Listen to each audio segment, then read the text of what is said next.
మూర్ఖుడు ముచ్చటాడగ వింత, దీనుల కల్పుల దొక్క వింత, కోతి కోణంగులు కూడియుండగ వింత, కుక్క నక్కలు కూడి కూయ వింత, కోపితో కుటిలుండు కూర్మి చేయుట వింత, కపట ఘాతకులెప్పుడు కలయ వింత, మంత్రులతో మంత్రుచ్చరించుట వింత, కీడు మేలెరుగని కీర్తి వింత, ఎంత వారికి లబ్ధంబులంతెగాక అనుభవింపగ నేర్తురే అధములెల్ల, కలుగు జ్ఞానుల సంగతి ఘనత యశము, రామతారక దశరథ రాజతనయ.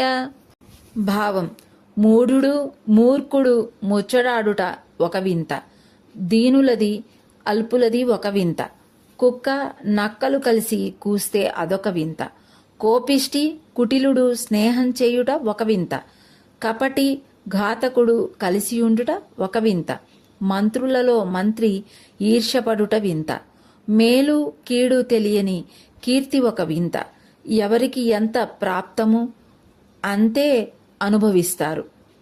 అధములు జ్ఞానుల ఘనత నీవే ఎరుగుదువు శ్రీరామ.